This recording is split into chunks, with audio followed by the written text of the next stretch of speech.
Hello, welcome back to Farmer's Wife Homestead. I'm Stacey. Today we are going to be making hot cross buns. We're going to make a sultana one and a chocolate chip one. I've been making these for several years now, and every year, day before you know, we want to have them for Easter, I make them and then I wrap them up in some tin foil, and then the morning of just chuck them in the oven. So they're super easy. You don't have to knead them for a long time, and yeah, they're fluffy and they're just really good. You're just gonna have to trust me on this one. I have put the recipe on my Facebook group, which is from the same name, Farmer's Wife Homestead, but it was for a bread maker, so I will fix up that recipe and write it out and put it in the description for you below the video. Alright, so yeah, we'll just get straight into it, and we'll make up the two doughs, and then we'll let them sit and proof for a while, and then we'll get down to shaping them and whatnot, and yeah, bring you along for the journey.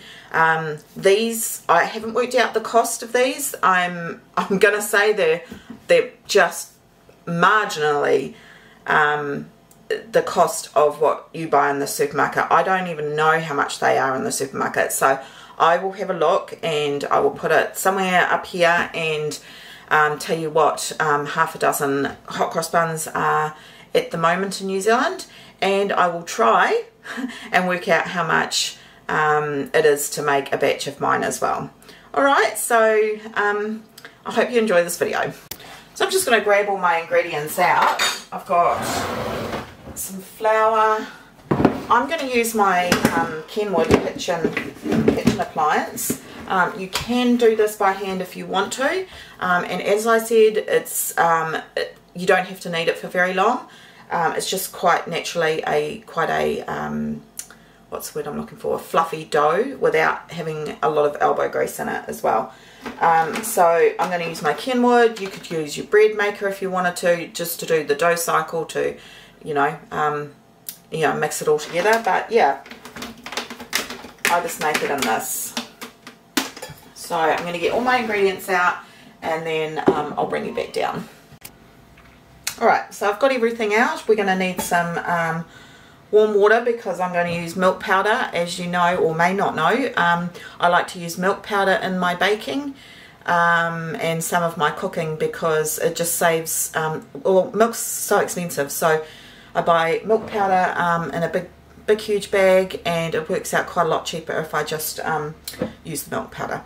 So I've got milk powder for the milk part of it, some sultanas, some brown sugar, and some butter, and I've got cinnamon. I'll just grab that, and mixed spice. I think that's all the ingredients. Speaking of, I better get my recipe, but I will bring you down and I'll show you how it comes together.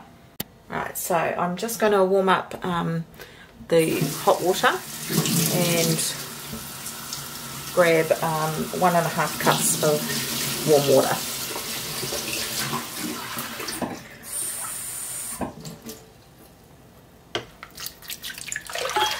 There's one.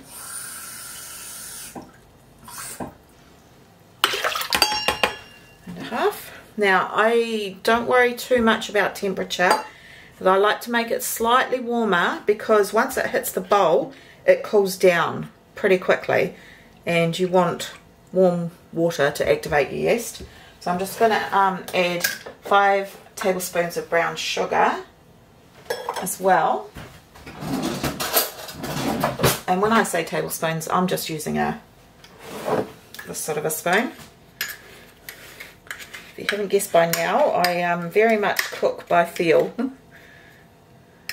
So 1, 2, 3, 4, 5. So they're not heaping.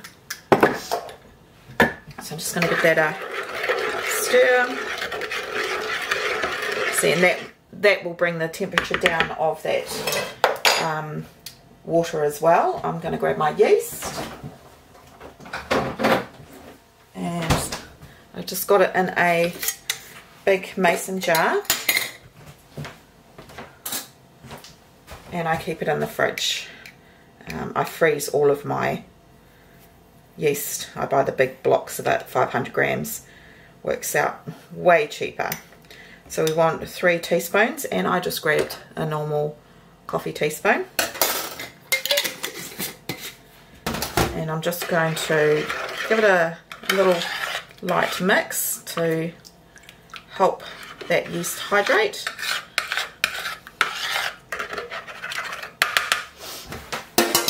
Okay, we're just going to give this a couple of minutes just to make sure that the yeast is active and everything's all good. Right, can you see how that is starting to bubble, and you can see the yeast starting to pop up to the top? It's been probably about 10 seconds since I stirred it, so that is nice and active, so it's okay to use this yeast. So the next thing I'm going to add is the milk powder. And again, I'm just grabbing this spoon, and I'm just going to put 5 tablespoons of milk powder.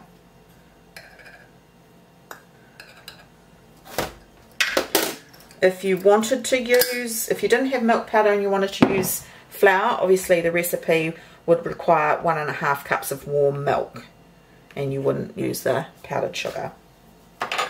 So you just warm it in the microwave or on the stove, and then pop it in here. Just make sure before you put the yeast in that it isn't too hot, okay, or too cold. When you stick your finger in it, it should be like blood temperature. Okay, so I'm going to grab, oh, I forgot 1 egg, so I'll just go and grab that. Okay, so I'm going to pop 1 egg in there, my free range eggs. And the next thing I'm going to grab is my flour. I'm just going to dry my measuring cup. And we want 4.5 cups of flour. 2, 3, 4.5.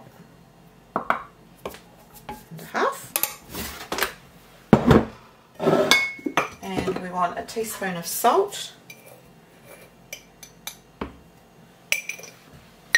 And a teaspoon of cinnamon.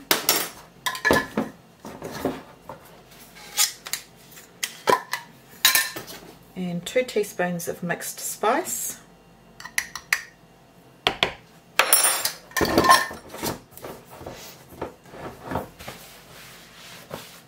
50 grams of butter.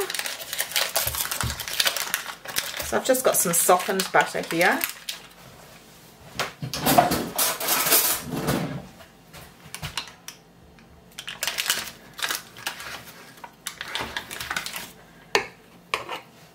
So I'm just going to sort of cube it up a little bit, and the mixer will mix it all in.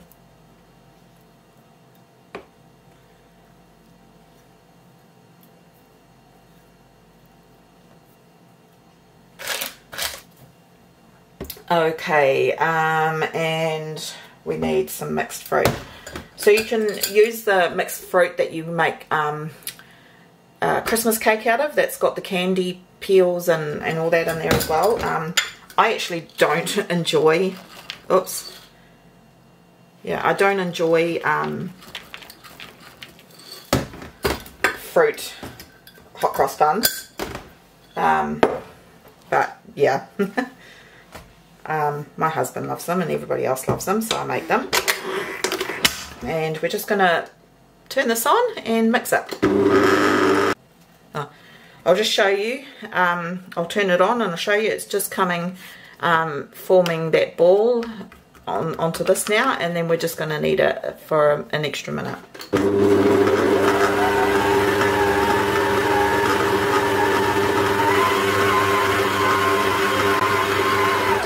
Yeah, that's about it. That's all I'm going to knead it.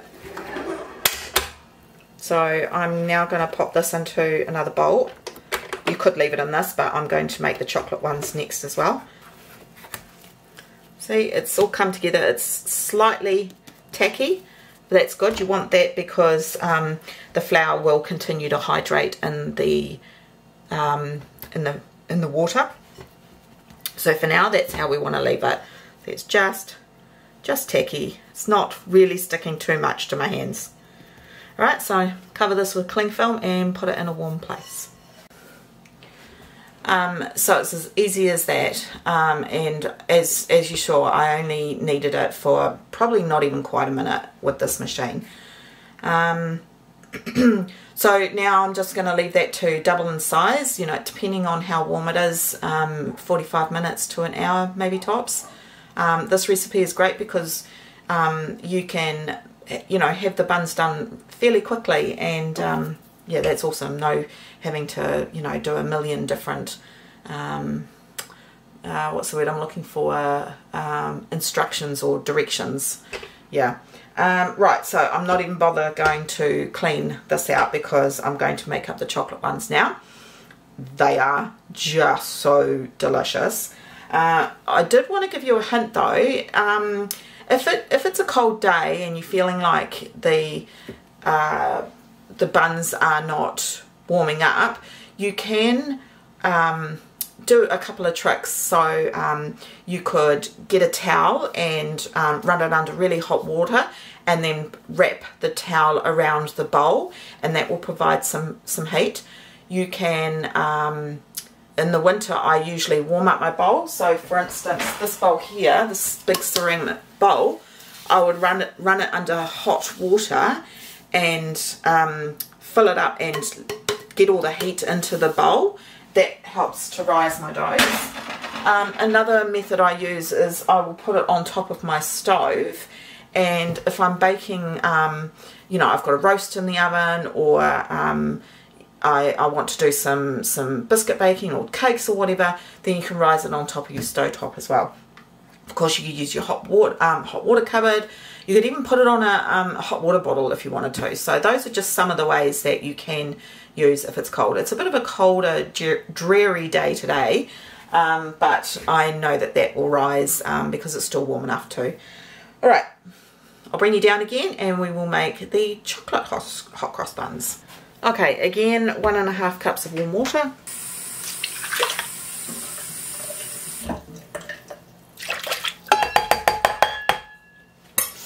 And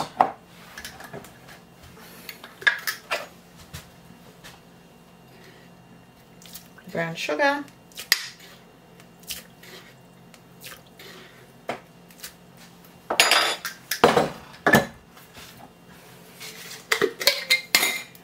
And 3 teaspoons of the yeast. 1, 2, 3. Give it a stir.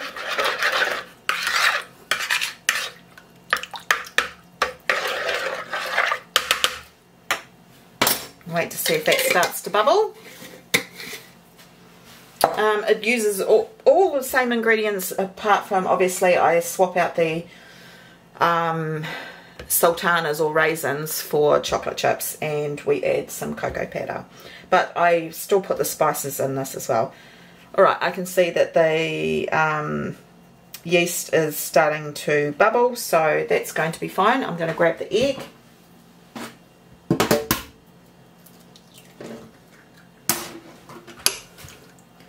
And I'm going to chuck the butter in now as well.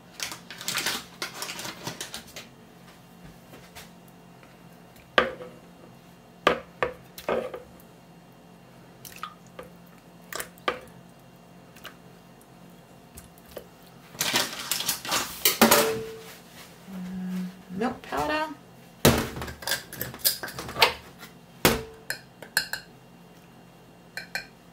2, 3, 4, 5. 4.5 cups of flour. I just use I buy my flour in bulk from Gilmore's. It's just the premium grade flour. It's not baker's flour or high grade or anything like that.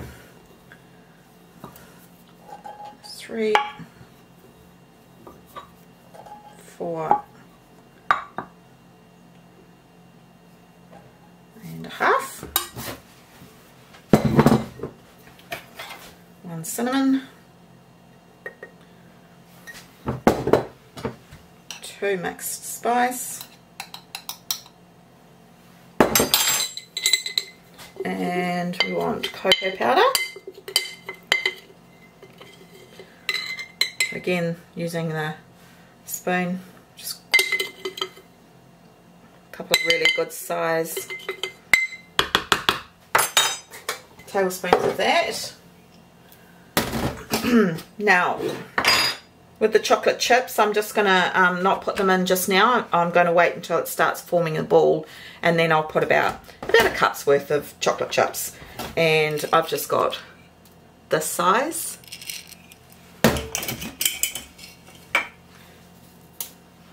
The size here. If you've only got buttons, then grab a knife and chop them down, but you do want chips. I know you need the salt. Almost forgot. Okay, so that's come together and just formed a bowl, formed around the dough hook. Now I'm going to pop about a cup of chocolate chips in there. You can use white chocolate if you want. I haven't, but can't see why not. Now we're just going to stir that, combine the chocolate chips up to about a minute. Yeah, that looks about right. This one's slightly tacky. I might just add maybe about 2 tablespoons of flour.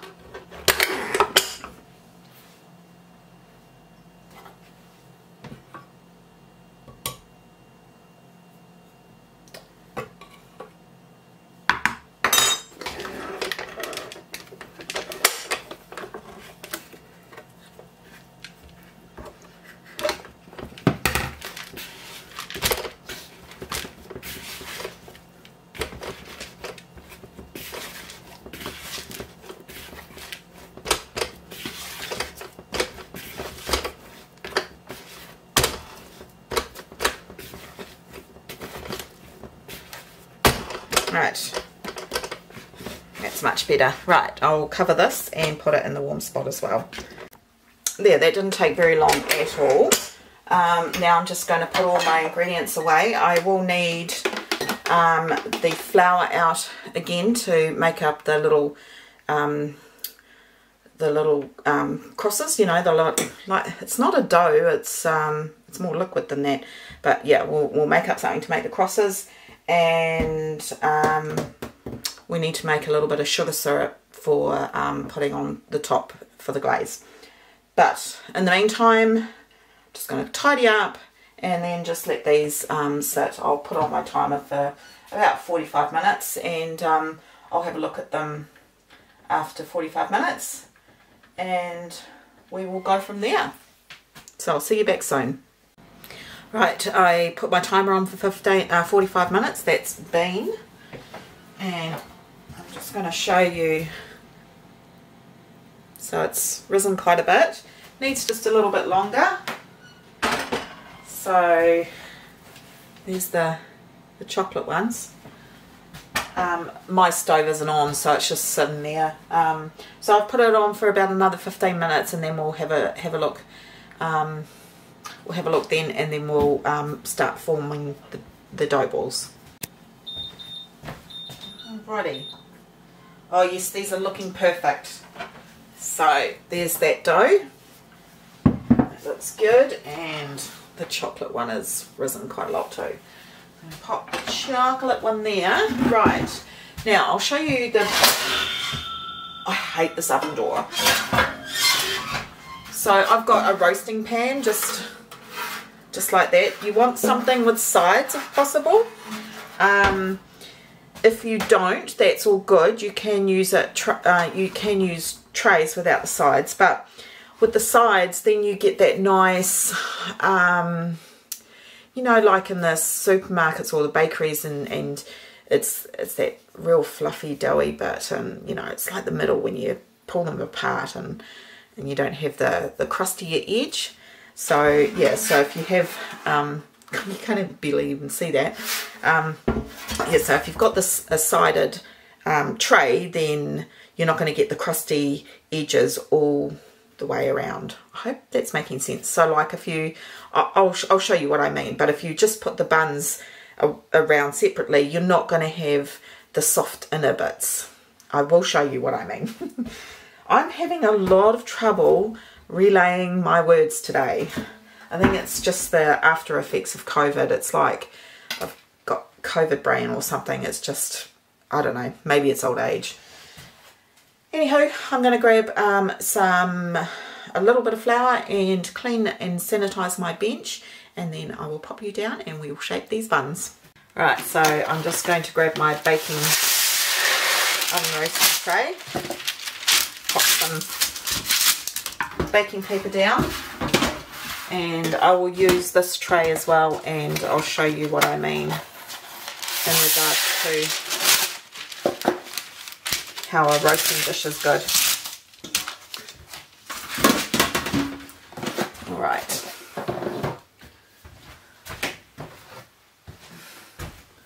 It's the first dough. Just gonna pop a little bit of flour on there.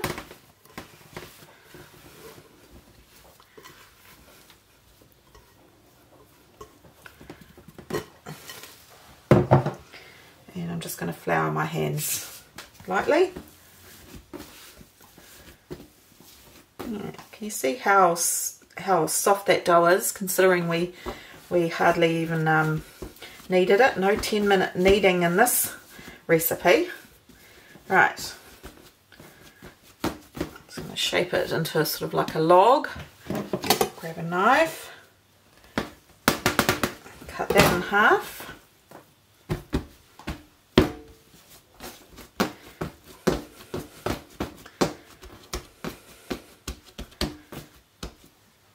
And half again, so you've got 4.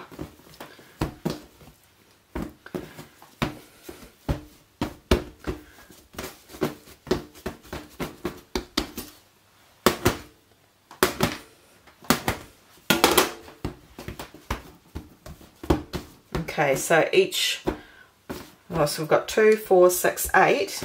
And then we're going to chop them in half. So you're going to have 16 of round about the same size. If you've got any bigger ones, you can add them to, say, a smaller bun. See, these are smaller than that. So I know my pan only fits 15. So the 16th bun I will do some of the smaller ones. So we've got 2, 4, 6, 8, 10, 12, 14, 16. Right, so I'm just going to take one of the bigger pieces, say that one there, and just look at them, and with this one I'm going to just add a bit more to some of these smaller buns. You could make them even bigger and make just a dozen, but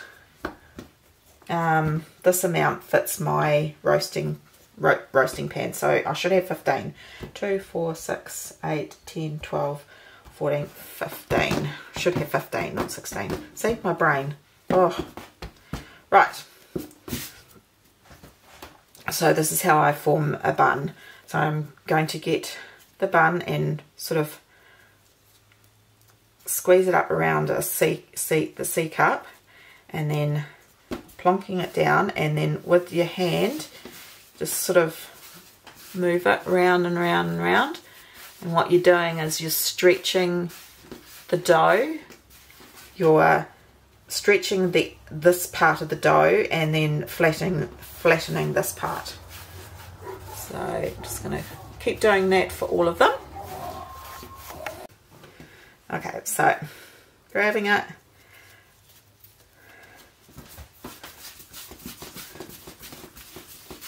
that's it.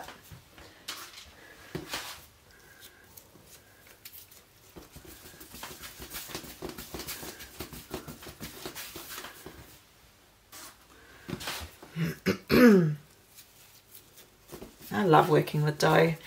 And you know, dough is something that, you know, the more you make it, the better you get at it. So, you know, if you fail the first few times in making bread, or even these, keep going. That's how you learn.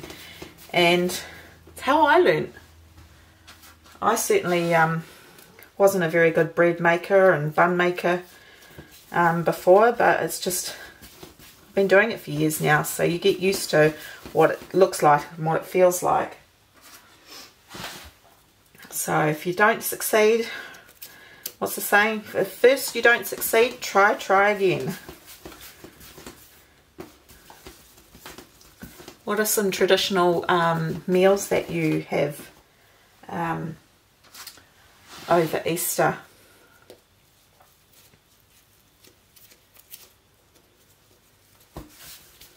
I always find it quite interesting what other countries do on certain holidays.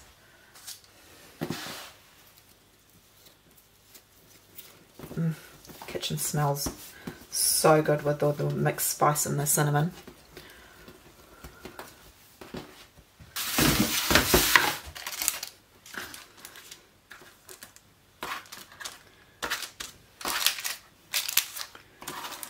Alright, so now I'm just going to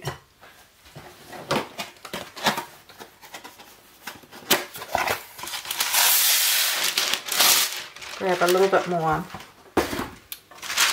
baking paper so that it doesn't stick.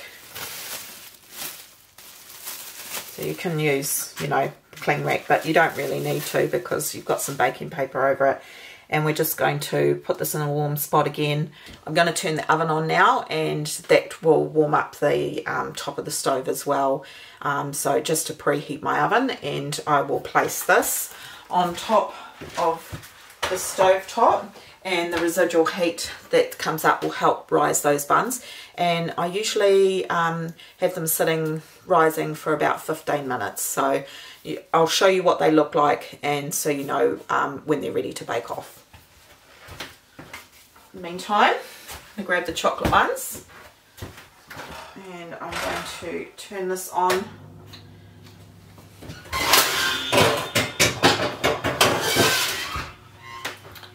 Turn my oven on to fan forced 180, which is 180 is 200, or if you were going to just use bake. There's the dough, lovely risen. It smells so good. Again, I'm going to pop just a little bit of flour on the bottom, and I'll bring it down and show you.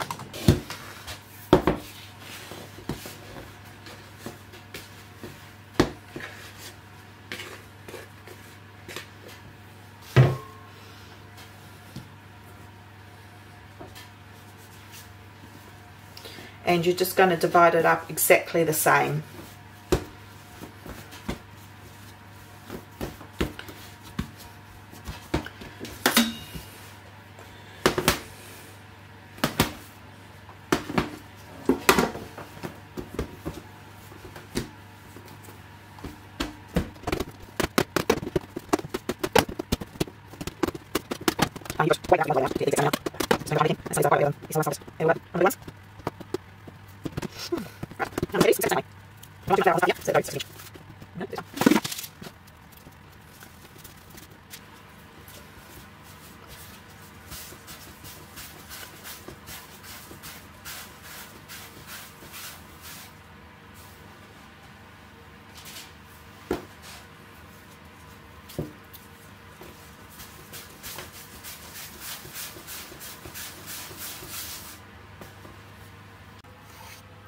Okay, so here's this pan. Now you want to try and get them as close together as possible, enough that they can spread out a little bit more, but so that once they have sort of spread out a bit, they're going to be touching each other, and that will give you a really nice finish for your bun. So don't have, you know, one here and one here and a whole heap of space around it, because you're just going to get a bun shape with no soft sides, if that makes sense. I'll show you what I mean when they come out. But yeah, so try and have them close enough that they're together rather than all spread out. So we're just going to pop some baking paper on top of that one as well. And that's purely just so it helps from drying out, and I reuse my baking paper all the time. I've got a big bag of it. You know, you can use it over and over and over again. So we're just going to pop these aside for 15 minutes and we'll come back. So in the meantime, I've just grabbed some flour. It's probably maybe half a cup, and just going to grab some warm water, and I want to mix up a paste.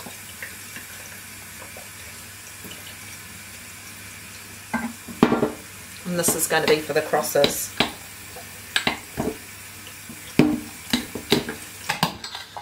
So I've just, you want it like that, like a paper mache, if you're going to make paper mache. So you don't want it too thin, otherwise it just runs straight off the bun, but you don't want it too thick that it's too gluggy either. So I think that should be about right. So I'm going to just leave that to hydrate more, and we'll check it again before we go to use it. And I'm just going to use a small little sandwich Ziploc bag, pop it all in there, and then just cut the corner off and then make the crosses that way. But I of course will show you. Oh my gosh. Postie just arrived and dropped off a parcel from a dear new friend, Wendy, and oh my gosh, oh, it's so lovely. She grows her own macadamia nuts, so she sent me some macadamias and some beautiful preserves like plum Asian chutney, spicy feijoa sauce, and look, she watched the crumpet video and she knew I didn't have any of the round rings, so she got me those, and wooden spoons, and spices and spatulas, and I'm just so grateful, and just thank you so much, Wendy. I really appreciate it. Of course I don't expect it, but it was so lovely of you to send me that. So these have been rising, and they needed about 20 minutes. As I said, it's a little bit chillier today, so I'm going to show you what they look like. So here's the chocolate ones. Of course you want to be very careful, A, not to overproof them, but B, not to knock the air out of them.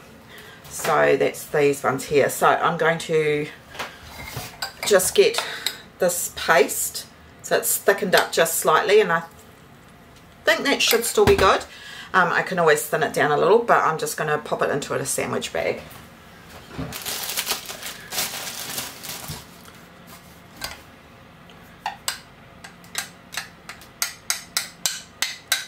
Hopefully I've made enough. Can always make some more if not. Oh, those macadamia nuts are just divine. So creamy. Right, I've been munching on a couple of them, but she's sent me a whole heap of recipes as well to try out. I'm just getting the air out of this bag.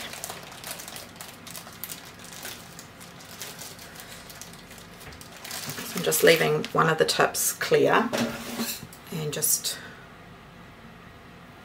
chopping off the corner. You don't want it too big. Just gonna sort of make a piping bag basically.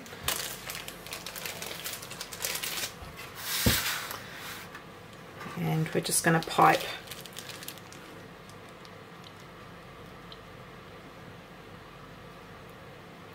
it's perfect consistency. Just want to leave it to drop. Now see how the buns are pretty much touching now? That's perfect.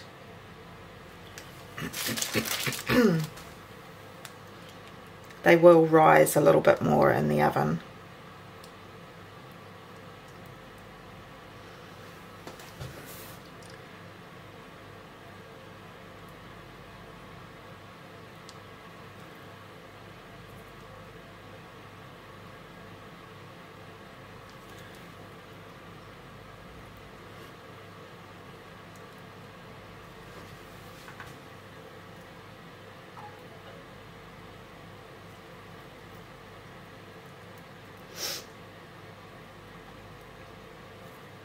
Okay, I'm going to pop that in the oven.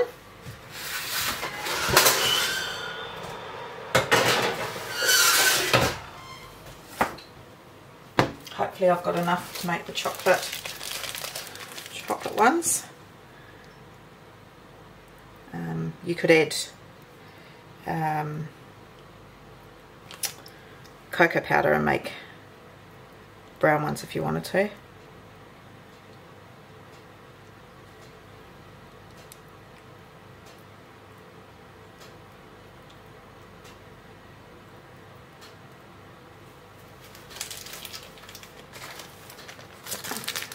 Might just have the right amount. Might be a little bit less.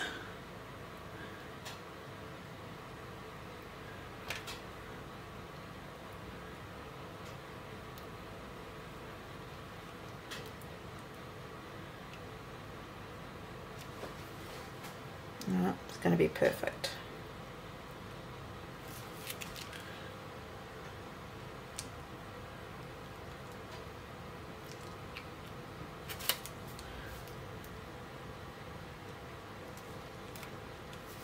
I'm going to pop those in as well.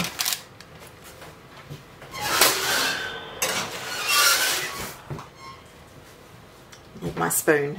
I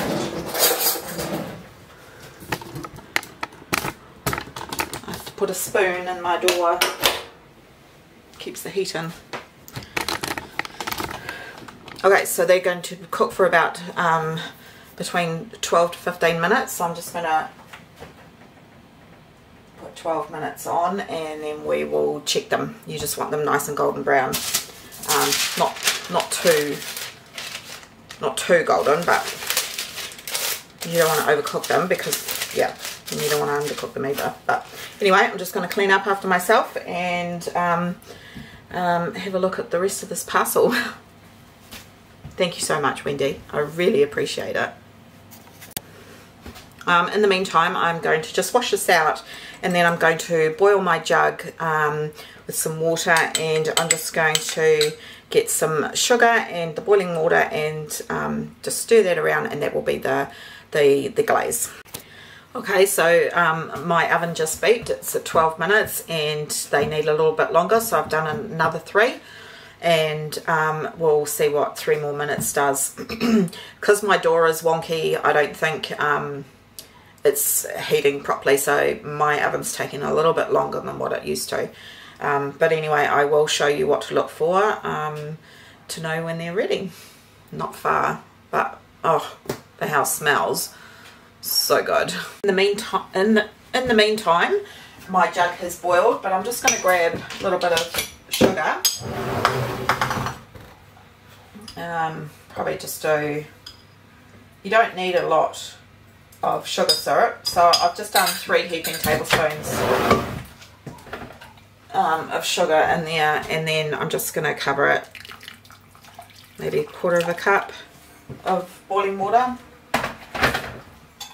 and I'm just going to stir it really well.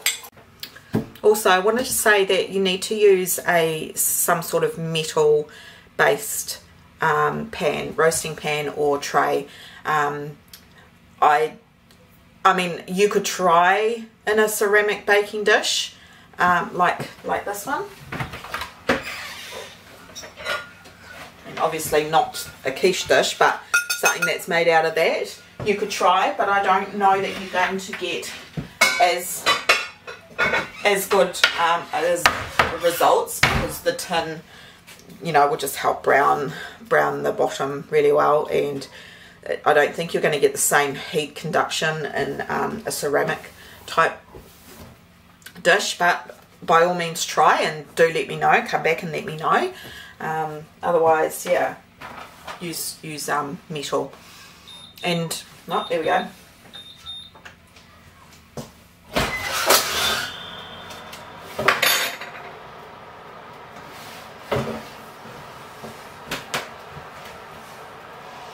I'm going to turn them, and 2 more minutes. Those chocolate ones are huge. Yeah, you want a, you know, nice golden colour, uniform colour, and when you tap the bottom of the bun, it sounds hollow, because you don't want to undercooked, because then it's just going to be really doughy. So we'll just keep an eye on them, and as I said, my oven, because of the door, it's you know, I wedge it up with a spoon because somebody's leaned on the door, and then it's, yeah, it's, I don't know, it's a problem for another day. I did have something that I wanted to ask you. Oh, if you do try these buns, and please try them. You know, even if you've tried different recipes before, try this recipe. Follow, you know, the instructions of the video, and how you know, things are supposed to look, and leave a comment and let me know if you have tried them and whether you liked them or not, and if you found them easy.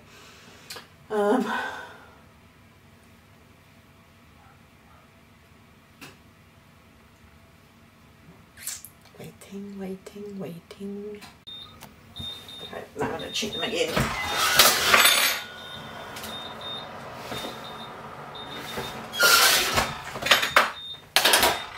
About 2 more minutes. I'm just giving that a good stir until the sugar dissolves. Of course, you can make some up in the microwave. I don't have a microwave, but this is all I do. And then I just get a silicone pastry brush, and as soon as they come out of the oven, you brush. See, all the sugar is now gone.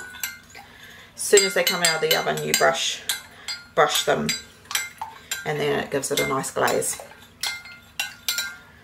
Alright, these ones have come out. Look at them, aren't they beautiful? So I'm just, yep, they're done. And I brought the chocolate ones up just so that they could brown off a little bit. Now I'm going to show you how to do the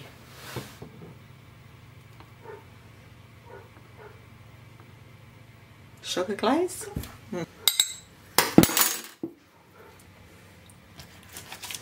And just brush them.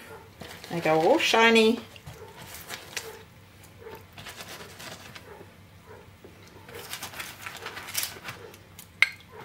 Excuse my dog barking. Husband's bringing some sheep down, and she wants to go and help. Sorry, I'm in a drying rack.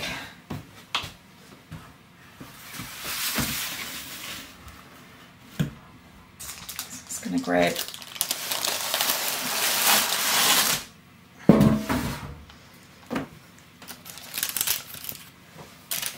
that's perfect. Right, going to check these other buns.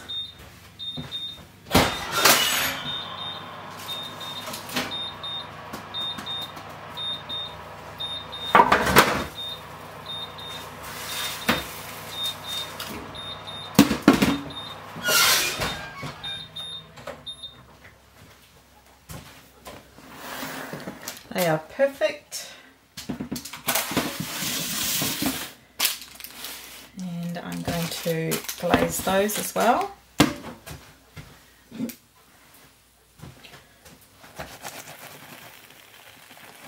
Sizzles.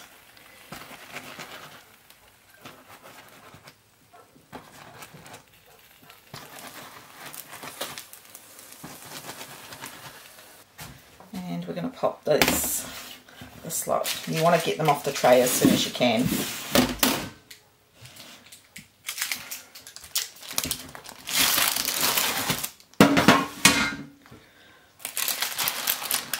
There's the chocolate ones. Chocolate. And the sultana. Right, I'm going to let them cool down a little and then I will pull them apart and show you just how soft they are. Right, they should be cooled down enough now. Right. Chocolate.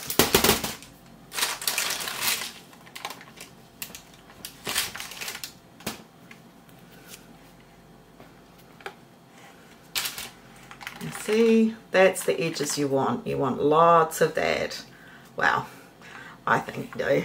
Look how soft they are. Right. Of course, I'm the lucky one because I get to try and do this without getting it all over the place. Okay.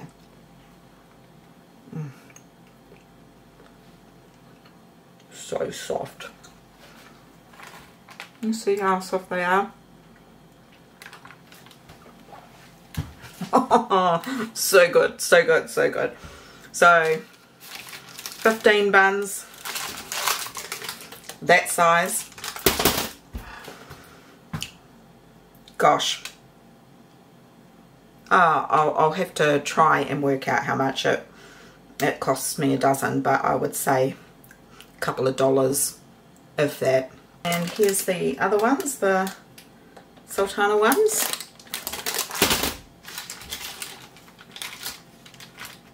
And again, the nice soft sides. And as I said, if you wanted to make them a dozen and make them slightly bigger, you can make them bigger, but these are perfect size in my opinion. Of course, they're best with a bit of butter. So soft. These truly, truly are delicious. So do let me know if you give them a go. As always, thank you so much for spending time with me today. And I really hope that you give these a go. And thank you as always for joining me and for watching and leaving all the comments that you are leaving. I'm having a lot of trouble keeping up with the comments now. But I still try and answer everybody as I can. So thanks again, and I hope to see you on the next one. Take care for now. Bye.